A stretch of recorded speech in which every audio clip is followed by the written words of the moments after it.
Welcome to the latest episode of PhD-Politico discussions. I'm really excited to be joined by Josep Costa, the first Vice President of the Catalan Parliament and an Associate Professor in Politics at the University of Pompeu Fabra in Barcelona.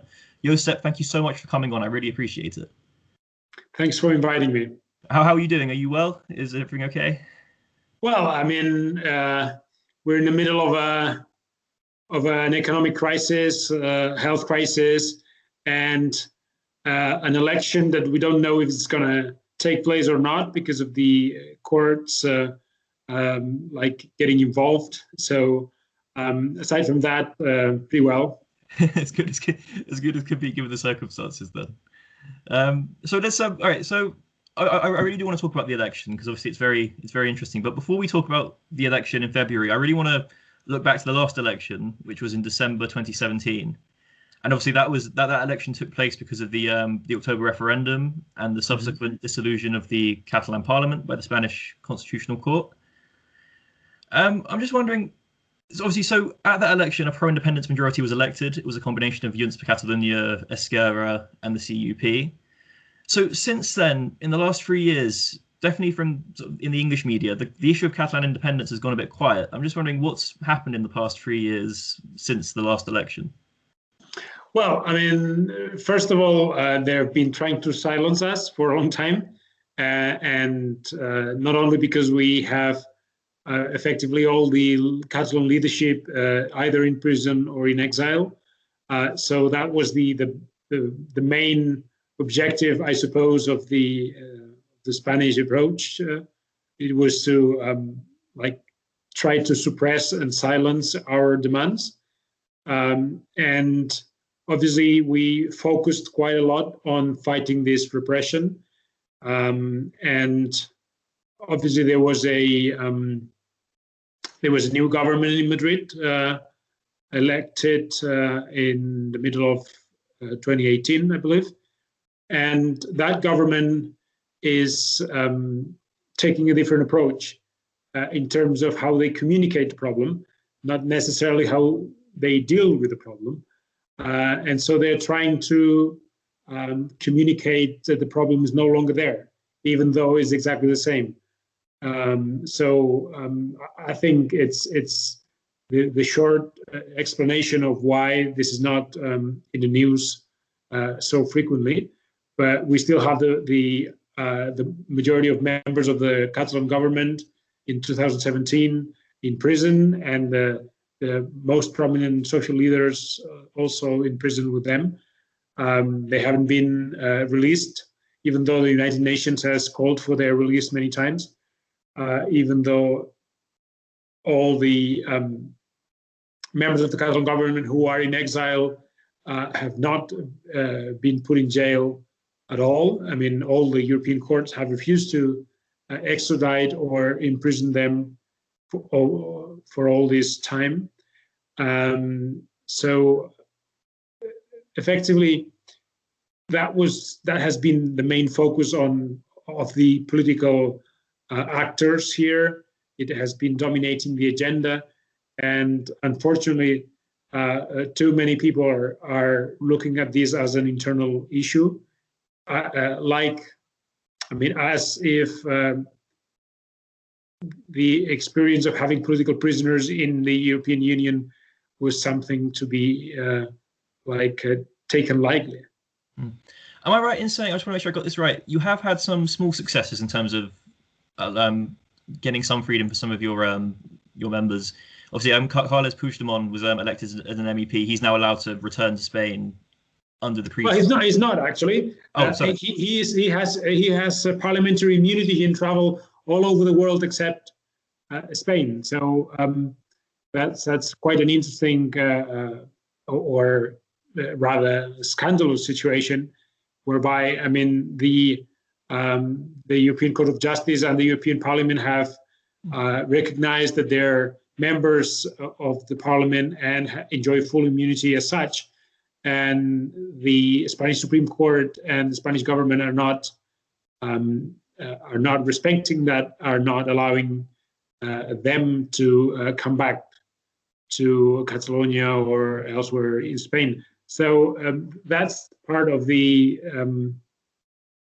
of this disconnect between the Spanish judicial system and the European judicial system, or even the political systems as a whole. And that indeed was a big battle, and it was a big victory for us, because Spain, the court, the government, the courts, the government, everyone was effectively colluding with the leadership in the European Parliament to prevent them from taking their seats. And we managed to get the European courts to grant them this recognition, although it was 6 months late. They were able to take their seats in January 2020. So that was 6 months later than the beginning of the sessions of the Parliament. But indeed, all legal battles abroad have been successful so far. So when it comes to extradition proceedings, when it comes to their ability to take the seats in the European Parliament, our applications before the United Nations related to the prisoners, all legal battles effectively have been won abroad, but the Spanish courts and the Spanish prosecutors and the Spanish government are looking the other side and still claiming that all courts in the world are wrong but them. So is it I don't know how true this is, but it was on social media, so it's probably been exaggerated. But is it true that after the European Court's decision, there was some Spanish nationalists calling for a Spanish equivalent of Brexit, calling to leave the European Union? They were so angry. There was indeed the first reaction to the ruling of the European Court of Justice, basically saying that the Catalan MEPs enjoyed immunity and had to be recognized as members of the Parliament, regardless of the will of the Spanish authorities, be them the electoral authorities or the judicial authorities or whoever. There was a I wouldn't say it was a very significant, but at least some of the far right parties and leaders were saying maybe we'll have to abandon the EU if they are trying to force us to do things we don't want to. Let me just say, they felt quite strongly that Europe was turning against Spain, and that they resented that a lot. Although the issue has not gone much farther, but yeah, from a that's a reaction, and indeed the majority, one of the majority parties, the PP, also issued some strong statements against the European Court, etc., and also sometimes they've been calling for change in some rules of the European Union, because they are resentful of all these decisions of German courts, Belgian courts, European courts that are not buying their view of this conflict. One way to put it is that only the Spanish courts and the Spanish government and the Spanish public opinion feel or consider that what happened in Catalonia in October 2017 is criminal. So nobody else in the world, be it the Belgian courts, the German courts, the United Nations bodies, etc., nobody buys this idea that was a criminal revolution of some sort. And the Spaniards feel some sort of, they feel they're being mistreated by the world because they don't see what in Spain is so obvious, which is that we're all criminals in the Catalan Parliament and the Catalan government, and we're still winning elections even though we're criminals, and the world is not helping them. So there is this bit of resentment. I was going to say from the British perspective, I would not recommend trying to leave the European Union. It's not a very pleasant process at all, I can tell you. So looking Well, to I mean, I think we would look at that. I mean, if from Catalonia we would look at that, trying to compare our situation with the Scottish, in the sense that we don't want to leave the European Union, we want to leave Spain, if Spain were to leave the European Union, then we would tell Europe, hey, we want to stay, so just you should recognize our independence in exchange for us getting back into the European Union. Yeah, like it seems a feasible deal with the Scottish. So we have, at the moment. We have seen the EU somewhat soften to the idea of Scottish independence since Brexit, so there's probably exactly truth in that. So looking forward to the elections in February, they are supposed to be taking place on the 14th of February. Am I correct? So that's there's going to be a final decision 6 days before that, on the 8th of February. Oh. The court is going to make a final ruling on whether the election should take place or not.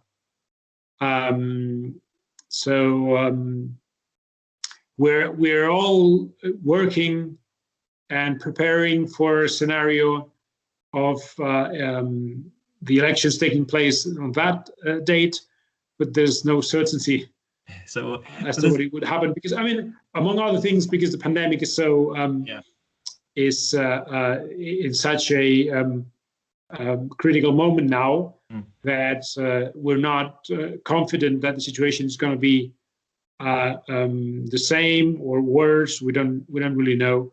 So everybody's hedging their bets here, at least trying not to rule out the scenario of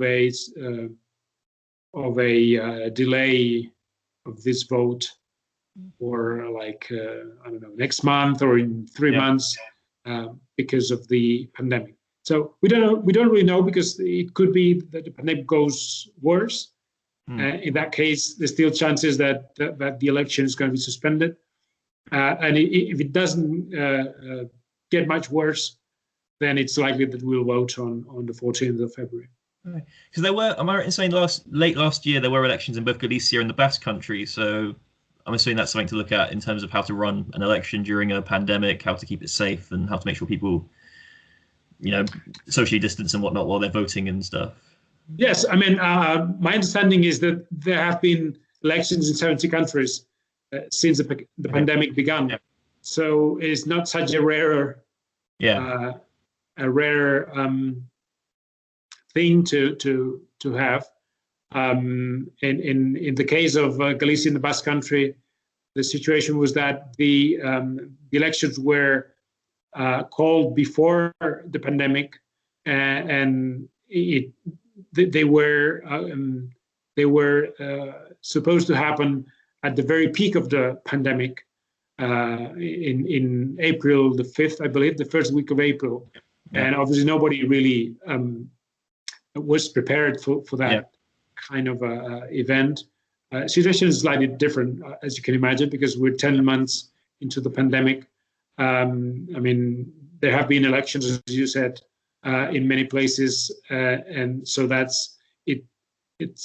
It's proven already that you can have an election and it's not the end of the world. But to have an election still in the worst moment of the wave of this pandemic, it's quite risky. So we're in the middle of this uncertainty now. But so far, we're taking for granted that we have to prepare for the election. And if things stand as they are now, we'll be voting on February 14th. Yeah, that's I don't know if it's the same in Catalonia, but it's Valentine's Day in the UK, so that's quite interesting. Yeah, we don't celebrate that much. Is it? We don't celebrate that much of the. You celebrate? Is it? I mean, Catalonia celebrates Valentine's Day, isn't it? On St. George's Day, you exchange roses. That's right. Yeah. Well, the equivalent would be St. George for us. Yeah. Okay. So we'll assume the election is happening on the 14th for the sake of this interview. This election is obviously happening early. It's only 3 years since the last election. Would you mind explaining? Obviously, that was due to the Spanish Constitutional Court's decision to ban Quim Torra from office, from any elected office for 18 months, was it? Was that am I right in saying he was? So that's yeah, he was removed. He was removed in late September. He was a year ago. He was convicted of a criminal offense of disobedience, which is something that, as far as I know, it doesn't exist in most European countries. But this crime, it only carries a penalty of disqualification from public office. It doesn't carry prison terms. And so he was convicted at the end of December 2019. In fact, I don't think it was a coincidence that the sentence was published and made public the very day that the European Court of Justice ruled in favor of the Catalan MEPs.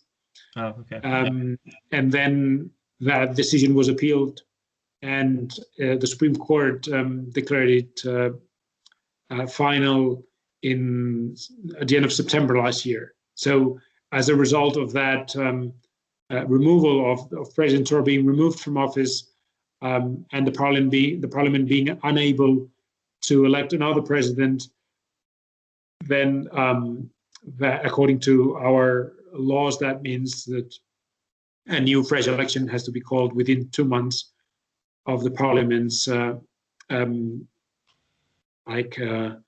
inability to elect a new president, and that's why we are in this situation right now. So we haven't had a president for more than 3 months now. It's about 4 months now since he was removed from office. And so that was, just to make sure I get it right, this was the disobedience was the act of, he was accused of displaying political symbols on public buildings. That was the. Well, he was charged on the it was on the petition of the Electoral Commission that ruled that a banner in the government building, in the main palace that the presidency is located, there was a sign calling for the freedom and the release of the political prisoners. And so the Electoral Commission basically made up some sort of instructions saying that there could not be such kind of political messages in the public buildings. And he said, the president said he would not remove it, and they considered this to be a sort of contempt of those orders, and he was convicted for that reason only. Okay, so looking ahead to the party standing in this election, there's from what I gather, there's 4 main independence parties. You've got Junts per Catalunya, Together for Catalonia, Esquerra, the Republican left, the European Democratic Party, and the CUP, the COUP. There's obviously that's quite a lot of different pro-independence parties. Is there a risk of the vote being split? I don't think so. So far, the opinion polls say that the Democratic Party is getting no seats, and basically Esquerra and Junts are both ahead of everybody else, except for the Spanish Socialists. So we're competing for the first place in the polls, and that's effectively what's likely to happen. That either Esquerra or Junts, I think most likely Junts will be coming first, and we could be very close to completing an overall majority with Esquerra, and we don't expect to need any other parties to form a government if that result is confirmed. So in reality, it would be relatively similar to what happened 3 years ago. Yeah, that's interesting. I mean, like I say, I've looked at recent sort of poll of polls, as it were, in different polling, and it does seem, very, very close between Junts, Esquerra, and the Socialist Party. It does seem it's very, very tight. So obviously, I'm assuming COVID is going to be another big issue at this election, quite understandably. What's been the, I guess, your own personal perception, but also the wider perception in Catalonia of how the Catalan and the Spanish governments, respectively, have handled the crisis, handled the pandemic? I think that view is very much influenced by political preferences. Okay. And those who are like pro-independence tend to have a better view of how the Catalan government has handled this, and those who are against independence tend to have a better view of the Spanish government's handling of the pandemic. So, not surprisingly, is very much correlated with political views of the people, and I guess it's not surprising because so far I don't think there's any evidence that that the ideology of governments have a real impact on how they manage the pandemic. And my experience, or sorry, my understanding of the situation is that those countries, those regions that did well during the first wave or even the second wave are now maybe in the third wave worse than others. So in the end, it's quite difficult to, after 3 waves of this pandemic, to say that there are governments that are doing better than a better management of the whole thing than others. Some governments did better before. Some governments did worse, but then it all changed. And with the Catalan government, the situation is quite easy to understand that we don't have the tools, we don't have the power, we don't have the money to really deal with a pandemic as a separate society, as a separate government, as a separate country. So we're not really in a position to make a big difference in terms of how this particularly the economic and social situation evolves. We don't have the funds, we don't have the budget to really help the people who are suffering the most from the restrictions.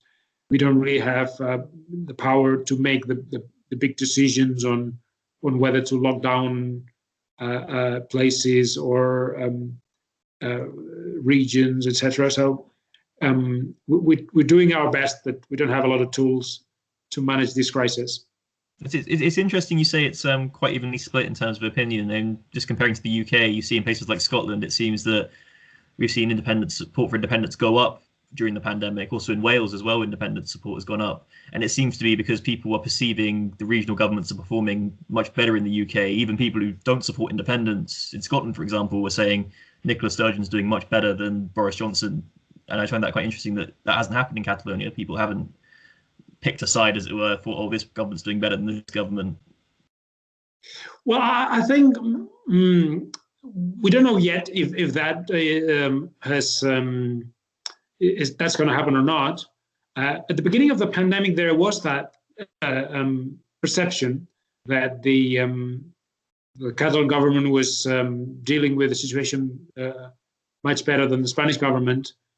But they've been playing politics in a quite disgusting way, but effective in terms of like trying to avoid responsibilities and trying to avoid making hard decisions. So, contrary to what happened at the beginning of the pandemic, when the Spanish government basically took over the whole management of the crisis, and they declared this state of alarm and made all the decisions as to what needed to be done, etc. And people resented that quite a lot. And when the second wave came, they changed the approach quite dramatically, and they effectively said, let the regional administrations deal with this, and we'll try to be stay away from problems and conflicts.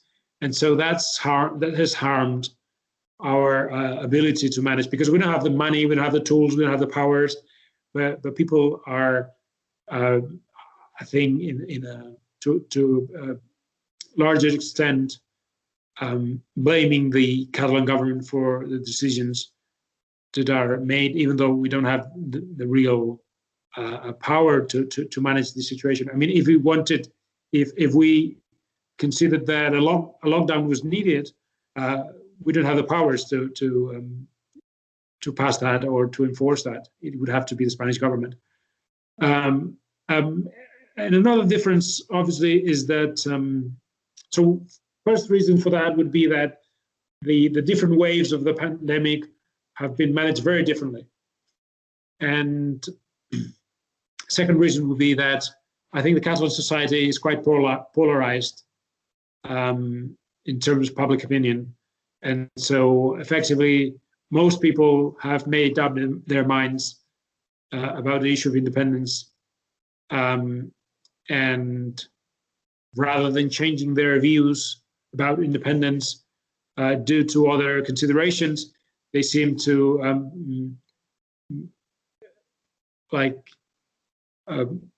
decide their position on other issues. Yeah. No, I yeah. By reference to their position on independence. We've had a similar issue with Brexit. We found that lots of people who are anti-lockdown, more anti-mask, sort of those sorts of people, are much more likely to be pro-Brexit. Obviously, Nigel Farage has just announced a new party which is anti-lockdown, unsurprisingly. So it's definitely, we've seen something similar in the UK, I think. So looking at the election, what are other than obviously, I think COVID and independence are obviously massive issues, but what other issues are important to Catalan voters? What other things are being discussed in campaigns? Well, really not. I mean, the pandemic and the economic crisis are obviously dominant. Yeah. And the issue of independence, and there's a lot of discussion on how to sort of get over this deadlock. Or gridlock, maybe I should say, where we're not moving forward nor backwards, and we don't seem to find a common strategy to move ahead with the independence process, and so a lot of people are nervous about what's going to happen.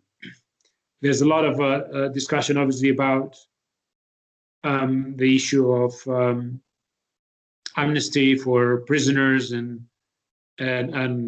all people who are persecuted by reason of their political activities for independence, etc. And the political agenda is vastly dominated by these two issues: the pandemic, the economic consequences of the pandemic, and that includes obviously the typical left-wing debate on taxes, on social spending, etc. And we then have the issue of independence and everything that's related to that, which is repression and the release of the prisoners. And among pro-independence people, what's the best strategy? I think the something that's very different from 3 years ago is that different pro-independence parties are proposing quite different strategies to move forward, and I guess that's going to be in the minds of voters when they go to the polls. Okay, so one discussion I really was hoping to have with you was was Vox, the far right, the populist party, and it's looking at the polls, it's on about 5% in polls I've found, which is enough to win it. It would win its seats. That would win it a small number of seats, if I'm not mistaken. Yeah. How concerning is it that we will see for the first time since, if I'm not mistaken, this will be the first time we see a far right populist party in Catalan politics, really, since the fall of the Franco dictatorship? How much does that concern you? Well, I mean, there are reasons to be concerned. These people um,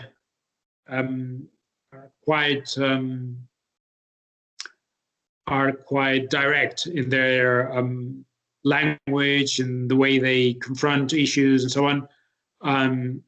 But to be honest, the people that vote them are the same that have voted the PP and have voted Ciudadanos all along. So their ideas, their proposals are not different from what these parties have been representing for a long time. It's just, I think it's their rhetoric.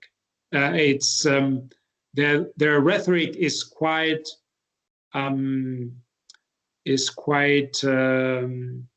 do you put it?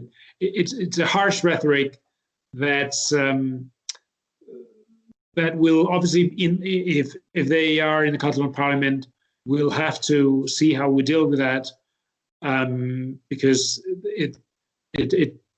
it will make things difficult when it comes to negotiating things and having fruitful debates and so on. But in terms of their proposals, really, unfortunately, I don't think they're proposing anything that's so radical that we've never seen before, because the anti-independence parties have been quite harsh in their rhetoric, and they've been quite harsh in their proposals. I mean, they've been supporting the jailing of our leaders. So, and we had, like Ciudadanos, effectively going to demonstrations and supporting the actions in court of this far-right populist party. And I think that the voters are going to be the same. They're not new voters in this sense. And Vox is not something that's really new. It's something that already existed, that they're just more outspoken. And they feel comfortable like using in a harsh rhetoric, but in reality they don't. They don't propose anything that we haven't had to deal with so far. That's interesting. So has there been, I mean, particularly from the Socialist Party, but I guess from all the anti-independence party, has there been a commitment not to go into government or not to negotiate a governmental pact or coalition with Vox, or have these parties not really spoken about that issue? There have been a lot of calls about that, but so far nothing has been like certified, or there's no agreement on that. Many of us are trying to defend this idea that we should commit ourselves not to allow them to be in the kingmaker position or decide majorities, etc. Sorry? Sort of like the cordon sanitaire in Flanders against the Vlaams Belang. Yes, I think we should apply some sort of a strategy like that. But it's I think that the unionist, the hard unionist parties are not going to play that game. I mean, in Spain, you've seen Vox deciding governments, and the PP and Ciudadanos have not refused to enter into talks or even government deals with them. So I guess it's not going to be different here in Catalonia. And the interesting position here is for the socialists, or the tricky position, I should say, because at the Spanish level, they seem to be very much against Vox and denouncing the deals that the right-wing opposition has done with them. But the other day we had one of the leaders of Vox saying that if they had the opportunity to decide who would be the next president in Catalonia, they would not hesitate to give their votes to a socialist leader to stop a pro-independence party from nominate the president. So we'll see how that develops, because it's a completely different situation than in Spain. That Vox are hinting that they would give the votes to the socialists just to go after and against the pro-independence parties. That's actually quite shocking, quite surprising actually. I wouldn't expect that. Yeah, that's strange. So another thing that interests me, and also this is partly related to my PhD research, we haven't seen a far-right Catalan independence party, and obviously if you look at other examples of wealthy nations within larger parent countries, Flanders, you have the Vlaams Belang, you have more far-right movements in places like South Tyrol. Why do you think we haven't seen that in Catalonia? Why do you think there's never been even a marginal far-right Catalan independence party? Well, I suppose it's. I mean, you don't have that in Scotland either. You don't have that, as far as I'm aware, in Wales. You don't have that in the Basque Country. You don't have that in Galicia. I mean, historically, the pro-independence movement in Catalonia has been a left-wing movement. And even the oldest, more radical pro-independence parties were mostly communist. And obviously, as the movement has grown, a lot of moderate people, like center-left or centrist people, have embraced the idea of independence. But the far right has always been linked to the Spanish dictatorship, to Francoism, etc. So, if to the same extent that that the dictatorship and Spanish fascism was very much anti-Catalan, and like the Nazis and the Italian fascists helped the Spanish dictatorship, there seems to be something intrinsically incompatible between being pro-independence, or being a Catalan nationalist, and being a fascist or a far-right supporter. So I guess that's the main reason, that whatever has to do with the far right and fascist ideas or more extreme ideas is due to our historical circumstances, very much linked to Spanish unionism. Although, I mean, there are people who, like in social media, you can find groups that are largely relevant that seem to try to develop a pro-independence discourse that's also against immigration, against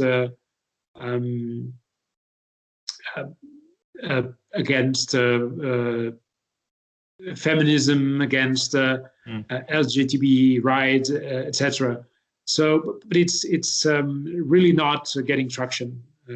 Well, so I've never seen a case that they've stood in. I've never seen an election case where a party like that has stood. I'm not missing it.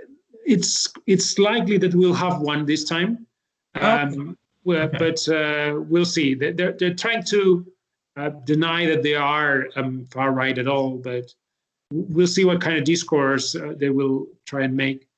But I mean, we have 20 parties, and obviously the vast majority of them are really irrelevant, and nobody knows about them until they see the ballot papers and they realize that it's not only about the parties that you see on TV, that there are more options.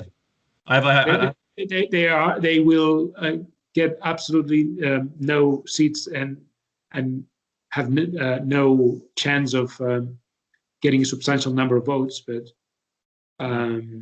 it is true that the situation, particularly after also the influence of Trump in the US or Farage in the UK and so on, or even the Vlaams Belang in Belgium, this is always a risk that we have, that like extremist groups are going to try and buy this discourse and couple it with a pro-independence sort of a platform. But like, I think we're lucky that so far it hasn't worked.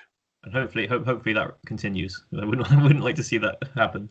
So finally, looking beyond the election, if there is a pro-independence majority, if it's Junts and Esquerra, what do you think should happen next? Do you think the focus should continue on freeing political prisoners? Do you think there has to be some sort of movement towards independence? What do you think should happen? I think we should. My view, that's not going to. What I think is going to happen. That's what I think should happen. Is that we have to in a way go back to basics and go back to 2017 and what we tried to do at the time and what happened afterwards. Obviously, Esquerra has been trying to change course. They've adopted a different strategy. Junts is very much where the majority was in September or October 2017. So my view is that we should sort of acknowledge that the new government of Spain is no different from the old one, and the strategy to achieve independence is effectively the same we tried in 2017, even though obviously we need to be more prepared, we need to be better organized, etc. But the idea that there is room for negotiation with the Spanish government, I think is quite discredited from the experience of the last 2.5 years. So we'll have to think twice about what we do next, because the progress we've made in the last 2 years is effectively zero. And we'll have to reconsider some decisions that have been made, particularly by Esquerra, I think. And I hope Junts gets a larger portion of the vote, a larger share of the vote this time, because otherwise this situation of like two large parties not agreeing on the strategy has been quite negative this last 3 years. We haven't been able to move forward with this lack of shared strategy, and we do need a shared strategy. And the only time where there was such a shared strategy was in October 2017, and that's where we have to sort of return and try to build on that referendum coalition and the movement in the I mean, this grassroots movement and all the our ability to mobilize people across the country and so on. That's what worked for us before and should work for us again. Josep Costa, thank you so much for your time. I really appreciate you coming on. Thank you. Thank you. Bye. Hi guys, thank you for watching this latest episode of PhD-Politico Discussions. If you enjoyed this video, then please don't forget to give it a like. And if you want to watch more content like this, then please do subscribe. Bye guys.